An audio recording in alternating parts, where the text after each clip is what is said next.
we will be spray painting Boba Fett's weapon, well, gun, blaster, whatever you want to call it, that Mandalorian stole from him. And of course, we will be using this for protection.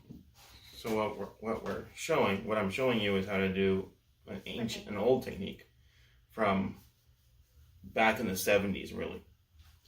So we're going to use paint. Normally we would use high pressure paint from here, but we're going to avoid that today. You're using standard Krylon or Rust-Oleum spray paint. And what you're going to do, instead of spray painting the whole thing, because we're going for an aged look here, is you're going to spray closely, not far away. You want it to run, okay? And you're going to spray, start with the handle, do like this side of the handle, okay? Up into that line, let's say. Then once you're done, you're going to stop. You're going to grab a cloth, any one of these cloths, and we'll start with this one. The gun is also spray painted. Okay, and you're going to rub it. You're going to rub all that paint off until you see just the shadows covered in paint. And all these lines will start to pop. Good. Make sense? All right, give it a shot. Do a section, see how it turns out. Last time I tried using a spray paint bottle, I wasn't able to do it. Well, you should be able to because we're not trying to. The painting isn't the important part here. Try using,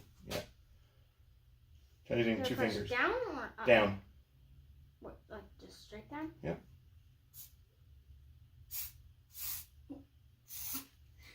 Super hard.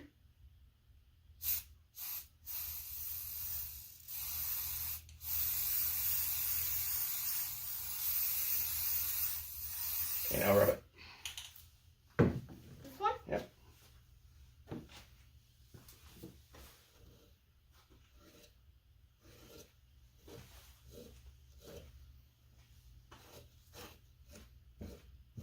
Cool. So now you see the look that's coming? Yeah. Is spray paint permanent? Yep. So you don't want to get spray paint on you? Yeah. It's okay, I can clean your hands with acetone. Just don't tell anybody that online.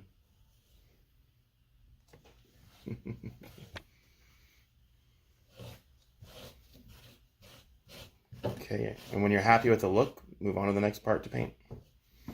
If you want, we can put some gloves on you. Not yet. Where are you seeing that?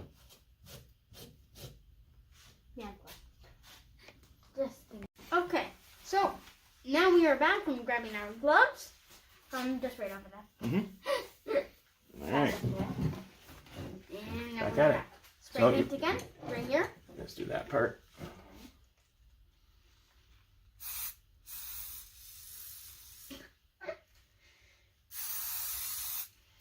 And here. Oops. I don't know where That's I'm fine. aiming. That's all good. And back to your scrubbing. So, what a lot of creators are doing is they use a product called Rub and Buff, which is kind of does the opposite of this. They take a painted product and then they put a waxed product color on top of it. Instead, we're using the paint to fill the bottom, and we're showing off the plastic. You like that? Once you're happy with it, move on to the next part, painting. It's okay, you can do that after you paint that part. Remember, imperfections is what you're looking for. You want it to look... Mistakes. That's right. Kind of like my schoolwork. My homework that I have that I still gotta do. Right? Mm-hmm. I gotta look for mistakes in there. Exactly. And each mistake makes you learn more. Right? Yep. Everything in this school, I'm at home. I'm in school.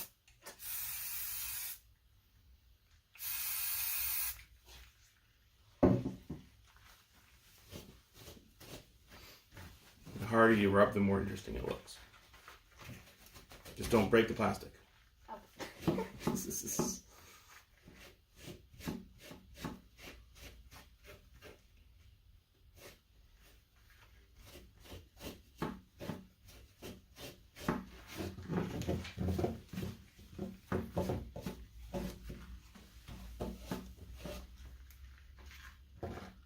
Cool.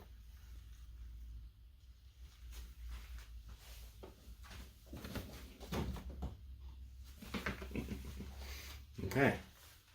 Oh.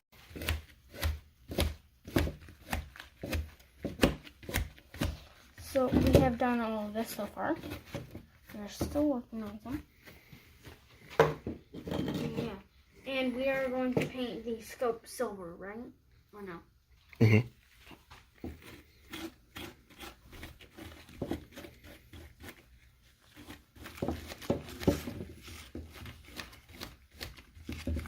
It looks like a kind of like a goldish, right? Mm-hmm.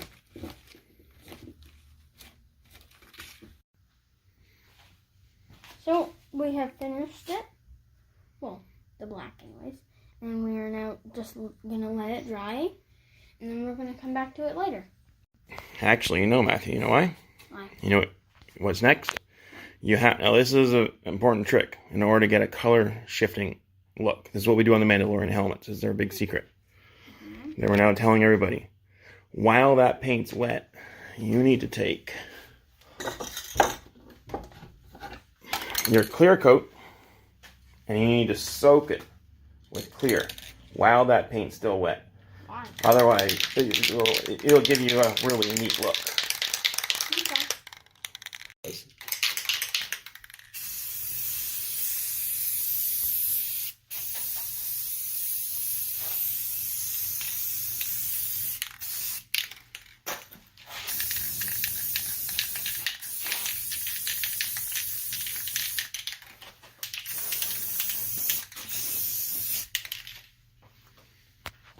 What do you think of that?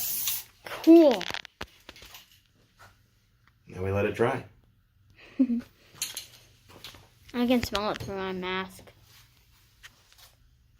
It stinks. Cool.